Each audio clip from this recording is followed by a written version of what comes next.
Terry, I'm going to let you and Ned share this Okay. one.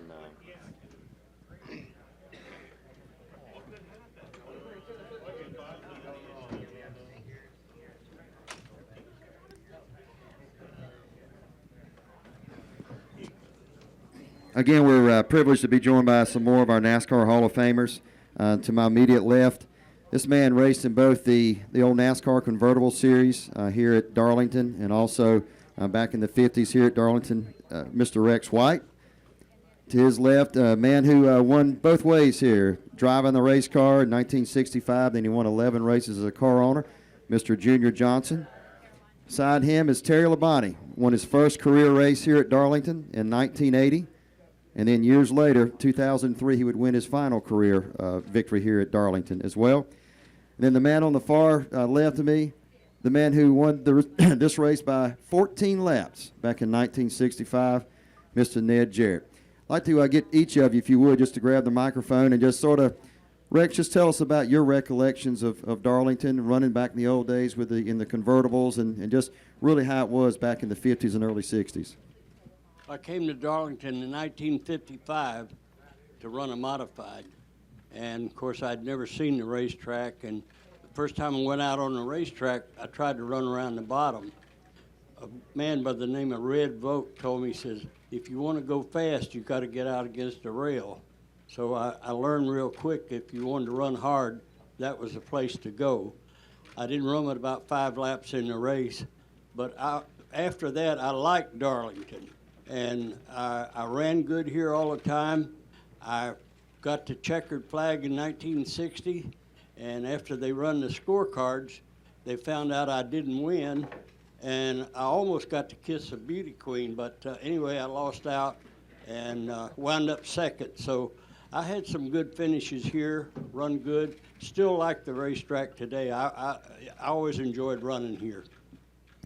And Junior, if you would grab the mic. Winning here in 1965, tell us about that. But then also, you had so many great wins here as a car owner.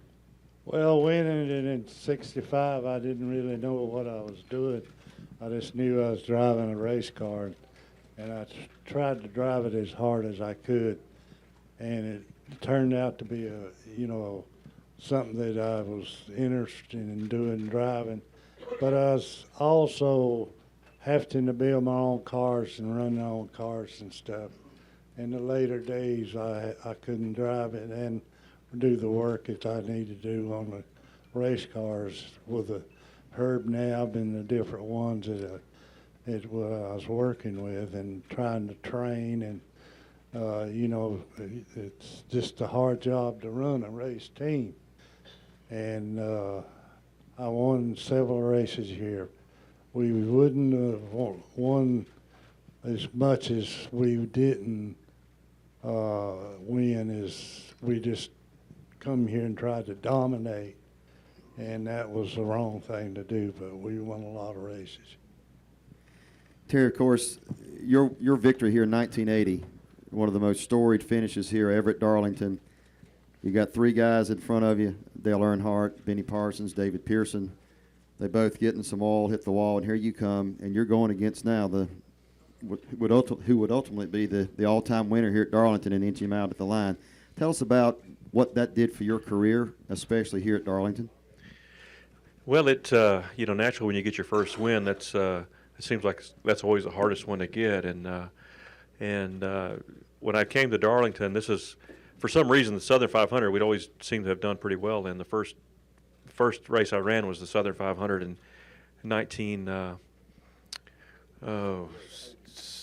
78, and we finished 4th.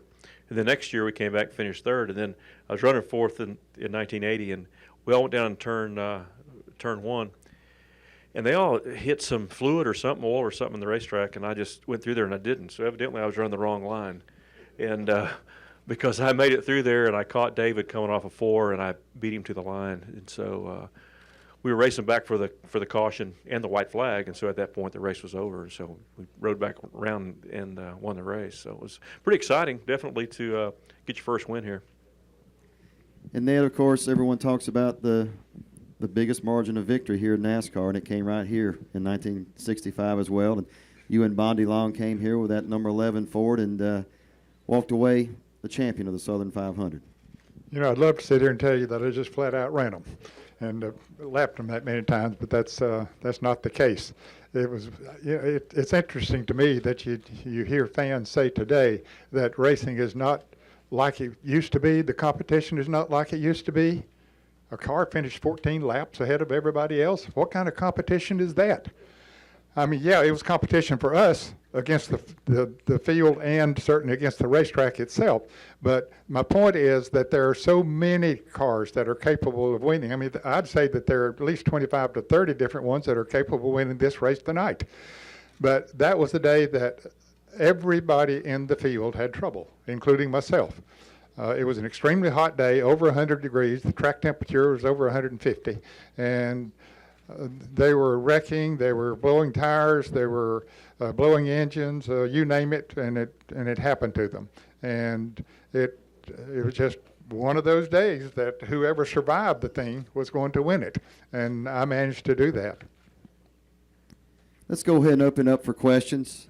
Again, we've got Jason right up here. Jason's our first one. And anyone else, go ahead and raise your hands, and we'll go ahead and get ready. Thomas, you'll be next. State your name and affiliation, please. Yeah, I'm Aaron Burns with National Speed Sport News. This question's for Terry. You won the Southern 500 in 1980 and without the use of power steering, and then your last win in 2003 was with power steering. I'm just kind of curious, how difficult was this track when you didn't have power steering to work with? It's difficult with anything. You know, it's just one of the toughest tracks that you'll run. But, you know, the cars back in the early days didn't have power steering, so that's just how the steering was set up a little differently on them. The steering boxes were slower. The front ends were set up a little bit different. So actually it really didn't drive, you know, physically much harder than with power steering. You can just kind of do more things with the power steering as far as the car, setting the car up. So. Back in the back, Thomas. Terry, Thomas Pope from the Fayetteville Observer. When you look back at your first start here for Hagan back in '78, are you surprised that it ended up as well as it did, and you feel like that really kind of secured your hold here in the sport for a while? Well, yeah, I was very surprised it ended up the way it did, and to come to Darlington for your first race, I was, you know, the longest race I'd ever run before that was a 200 lapper on a half-mile track, and so we came down here, and Billy said you wanted to run this race first, and so I came to Darlington and looked around. I thought, oh my goodness, this looks like a pretty tough place here. And so I went to the rookie meeting, and Cale Yarborough was the defending champion, and so he kind of ran the rookie meeting. And they had a video that they played in the room there, and the guy that was driving the car a year before had made the video, every highlight of the video of things you shouldn't do. You don't enter the pits this way, you don't exit the pits this way, and on and on. And I thought to myself, oh man, this is great. This is the same car I'm driving, the same paint scheme, the same number and everything. So I said right then, I said, you know, my goal is don't make next year's video. And so I went out and practiced as much as I could, and you had to have a rookie test. And so you'd have to go out there by yourself and run 5 or 10 laps, and some of the veterans would watch you go around the track, and if you passed, they'd say okay, and if you didn't, I don't know what you did. So we did that. Couldn't qualify the first day, qualified the second day. So we started the race, and man, I had never seen wrecks like this before on a half-mile track. And so I'd come around the corner, and there'd be some pieces laying all over the track. Cars tore all to pieces, and I just ran all day long and just trying to race the track by myself there. And I looked at the scoreboard because I thought this thing is never going to end. I mean, and I looked up there to see how many laps were left. I never thought to look at my number, and I finished fourth. And it's probably a good thing I didn't know it. I'd have probably wrecked. But so we wound up finishing fourth that day, and it was, you know, it was like, man, that was really cool and a big surprise. And then Billy Hagan. So we went to Richmond the next weekend. I think I finished 7th up there or something, and so he signed me to like a 5-year contract or something. So I thought, well, this is pretty cool, but it didn't get no easier. I think, you know, it got tougher every year with the competition and stuff. But run that first race here and having the success we did, it did a lot for my career. Jeff, over here. Jeff Gluck from USA Today. This is for any of you guys. Jeff Gordon is about to retire, and he's going to join your ranks soon, I would imagine. Where do you think he ranks in among the great drivers in NASCAR history? Anybody? It's all for all you guys. Where do you think Jeff Gordon ranks as far as his, as a driver in NASCAR history? Well, I can tell you, I was his teammate of his for a long time, and I tell you what, he's one of the best. There's no doubt about it. And it doesn't matter what track you went to, whether it was a short track, a road course, or a speedway. I mean, that guy was on it. He's just a great guy and just did a fantastic job to winning the championships he won and the races he won. He's definitely one of the all-time greatest, I think. Rex, you were getting ready to say? Well, there's somebody missing here that I sure wish could be, and that's David. If he's listening to any of this or sees it on television, we miss you. And I think he's got the most wins here of any one person. So it'd be nice for him to be honored here today. Absolutely. David Pearson, the all-time winner here at Darlington with 10 victories. Ned, what's your thoughts on Jeff Gordon and his place in the history of the sport? Well, no question but when he's eligible, he'll go in the Hall of Fame on the first ballot, first time that he's voted on, because he's been that good over the years. And he not only has been great on the racetrack, and of course his stats tell you what that is and the championships he's won, but he's been so good for the sport off the racetrack as well. I mean, he's taken it into places that we haven't seen others take it. I mean, he's a class individual at everything that he does, and so he's just been extremely good for the sport. Junior, you've always been a great source of being able to pick out talent. You've had so many great drivers over the years. What have you seen with Jeff Gordon since he came into the sport? Well, I hadn't seen Jeff Gordon drive before he came in here, and he was a particular person. He would set his car up to where it was comfortable, and he'd also go after the speed by what he could create, the way that he drives. And he and Jimmy Johnson was the two best drivers I thought was in racing for years after they started off as young as they did. And Jeff's the one brought Jimmy in. And them two guys, if anybody run any better than they can, I won't see it. Back over here. Brandon Witten with Motor Racing Digest. This question is for Ned Jarrett. I was just wondering if you'd give me your thoughts on going back in the broadcast booth tonight and working with Ken Squire and your son. I think it's going to be fun. I'm a little apprehensive about it, to tell you the truth. I went up yesterday and checked out the booth, and the technology is so advanced now compared to when I was doing it. The last time I broadcast a race was, or helped broadcast a race, was in 2000. And so that's been 15 years ago, and it's changed a lot in there since then.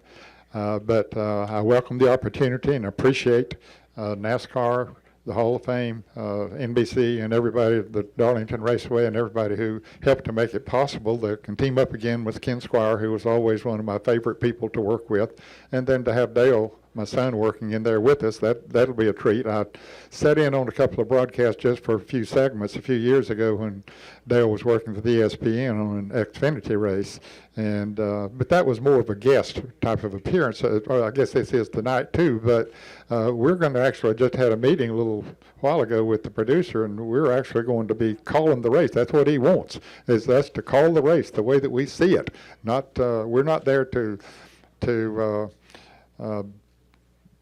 build up ourselves or anything because we're in the Hall of Fame or anything like that. We're there to call the race, and I like that part of it. So I think it'll be fun. Back over here on the right side. Yeah, Tyler Burnett from MRN. This is for Ned Jr. and Rex. Along with Terry, Bobby Isaac, Curtis Turner will both be going into the Hall of Fame. Can you tell us a special memory about them, or what makes them so great and why they're going in? Bobby Isaac, Curtis Turner, some of those guys who are going to be going into the Hall of Fame next year. Your thoughts on them? Well, of course, Bobby Isaac was a very close friend of mine. I learned to know him when we were both growing up and working in a sawmill and hauling lumber and doing things like that.